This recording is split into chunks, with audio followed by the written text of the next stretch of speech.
ओम शांति। आध्यात्मिक पुस्तिका वाह ड्रामा वाह के 12वें अध्याय में आप सभी का बहुत बहुत स्वागत है।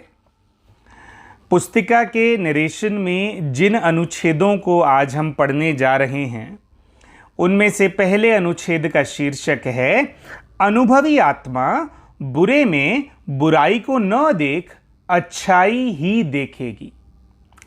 जैसे ड्रामा की पॉइंट देते हैं तो एक होता है नॉलेज के आधार पर पॉइंट देना, दूसरा होता है अनुभवी मूर्त होकर पॉइंट देना।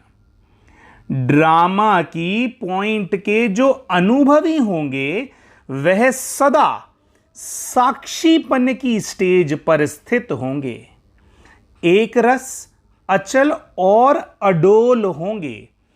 ऐसी स्थिति में स्थित रहने वाले को अनुभवी मूर्त कहा जाता है।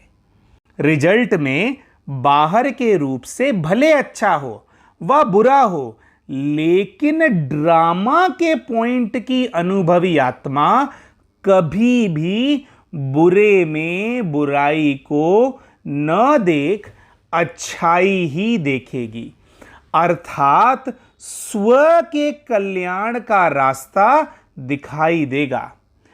अकल्याण का खाता समाप्त हुआ। कल्याणकारी बाप के बच्चे होने कारण, कल्याणकारी युग होने कारण अब कल्याण का खाता आरंभ हो चुका है। अगले अनुच्छेद का शीर्षक है मुश्किल लगने का कारण अपनी कमजोरी है। आप और बाप, इन दो शब्दों में ज्ञान और योग आ जाता है, इसलिए टाइटल ही है सहज राज योगी। सहज होते भी मुश्किल लगने का कारण अपनी ही कमजोरी है। कोई ना कोई पुराना संस्कार सहज रास्ते के बीच में बंधन बन रुकावट डालता है और शक्ति न होने के कारण पत्थर को तोड़ने लग जाते हैं और तोड़ते तोड़ते दिल शिकस्त हो जाते हैं। लेकिन सहज तरीका क्या है? पत्थर को तोड़ना नहीं है, लेकिन पत्थर को जंप लगा के उड़ जाना है। ये क्यों हुआ? ये होना नहीं चाहिए। आखिर ये कहां तक होगा? ये तो बड़ा मुश्किल है। ऐसा क्यों? ऐसे व्यर्थ संकल्प करना ही पत्थर तोड़ना है। लेकिन एक शब्द ड्रामा याद आ जाता तो इस शब्द के आधार से हाई जंप दे देते हैं। उसमें कुछ दिन या मास लग जाते हैं और इसमें 1 सेकंड लगता है, तो यह अपनी नॉलेज की कमजोरी हुई ना। अगले अनुच्छेद का शीर्षक है बातों से किनारा हो जाए तो सदा सहज योगी हो जाएं।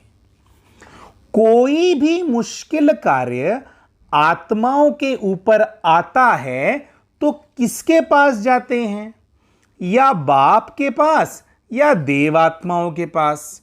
जो औरों की भी मुश्किल को सहज करने वाले हैं, वह स्वयं मुश्किल अनुभव कैसे करेंगे? मुश्किल अनुभव करने के समय विशेष कौन सी बात बुद्धि में आती है जो मुश्किल बना देती है? बहुत अनुभवी होना। बाप को देखने के बजाय बातों को देखने लग जाते हो। बातों में जाने से फिर कई क्वेश्चन उत्पन्न हो जाते हैं। अगर बाप को देखो तो जैसे बाप बिंदु है, वैसे ही हर बात को बिंदु लगा दो। बातें हैं वृक्ष और बाप है बीज।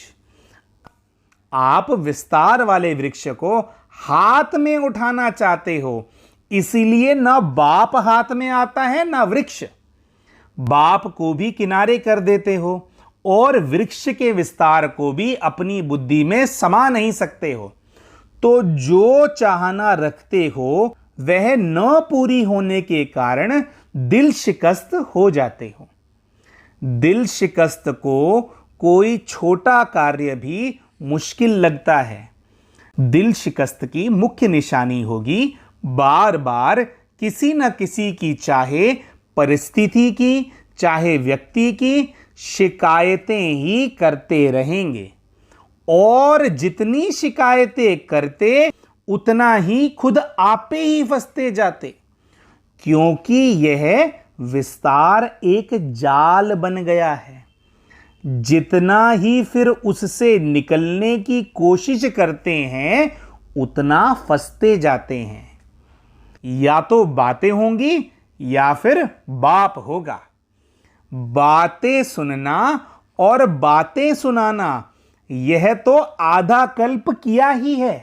भक्ति मार्ग का भागवत या रामायण क्या है? कितनी लंबी बातें हैं। जब बातें थी तो बाप नहीं था। अब भी जब बातों में जाते हो तो बाप को खो लेते हो। फिर कौन सा खेल करते हो? आंख मिचोनी का। आंख मिचोनी का। तीसरे नेत्र को पट्टी बांधकर ढूंढते हो। बाप बुलाता रहता और आप ढूंढते रहते। आखिर क्या होता? बाप स्वयं ही आकर स्वयं का साथ दिलाते। ऐसा खेल क्यों करते हो? क्योंकि बातों के विस्तार में रंग बिरंगी बातें होती हैं। वे अपनी तरफ आकर्षित कर लेती हैं। उनसे किनारा हो जाए तो सदा सहज योगी हो जाएं। आशा करते हैं इस पुस्तिका के नरेशन से आपके आध्यात्मिक उन्नति में आपकी सहायता हो रही होगी। अगर आपको इस पुस्तिका का नरेशन अच्छा लग रहा है तो हमारे वीडियो को लाइक ज़रूर करें, हमारे चैनल को सब्सक्राइब ज़रूर करें, कमेंट्स में लिख करके बताएं कि आज के नरेशन से आपने क्या सीखा। ओम शांति।